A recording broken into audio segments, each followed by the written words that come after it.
Hello class, my name is Claudio and I will be doing my oral presentation on the element of fiction of a point of view. I decided to actually do my presentation on the short story by Edgar Allan Poe.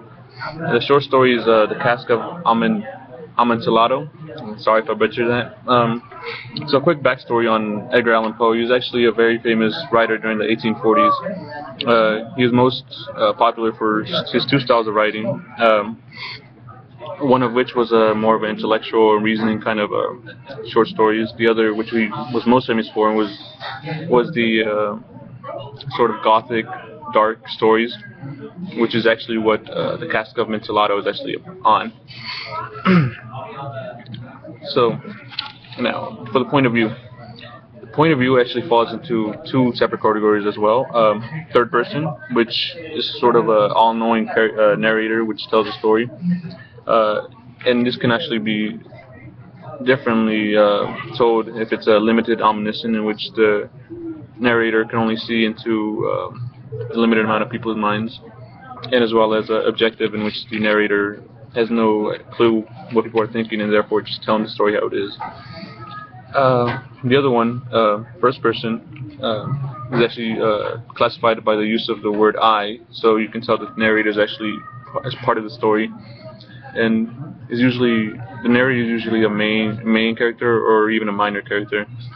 However, since it is being told by someone in the story, one must be careful, as there could be a lot of bias that can be introduced into the story. And the Cask of Amontillado is actually written in first person. So again, the story is actually susceptible to bias, as it's told in the point of view of Montresor, and what he sees and what he believes is translated into paper. So the reason I decided to do point of view is actually because I believe it's a strong influencer in the whole short story. Really helps to set the mood, and it helps to sort of develop the plot and introduce new characters. And it's overall a very powerful element of fiction. So, Cask of Amontillado. You can first tell that it's written in first person by its first sentence, pretty much, as Montresor, which is the narrator, goes on to say, "The thousand injuries of Fortunato I had borne as I best could." Now, I is the clear giveaway, as he states that he's telling the story that it's going to be told in his point of view. Now, Montresor, a quick overview of the plot. Montresor has been offended by Fortunato, and so he planned to take revenge by, I guess, killing him.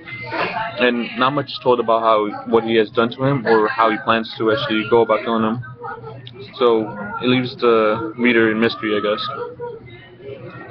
Now, the way that Montresor tells the story is actually a little different. He doesn't explain much, so it is up to his words, his actions, and the way he speaks about others that the reader can pick up on what kind of person he really is, and kind of sets the mood for the story.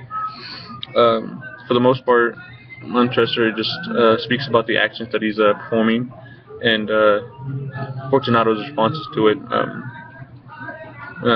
The way he tells the story is actually very calm, and even though he's premeditating Fortunato's murder, he goes on to even call him his friend, which kind of lets the reader know how cynical Montresor really was and how well thought out this murder was. For the most part, it helps to set the mood, because you can, by the way it's told, one can pick up that Fortunato, did him some harm, but it's not really explained, and Montresor is just really well thought out, very precise in the way he executes his whole scheme. He does it with such calmness that one, begins to question his sanity, and it's really becomes sort of a dark tale. And the fact that he's, performing this act in such a calm way, and narrating it with such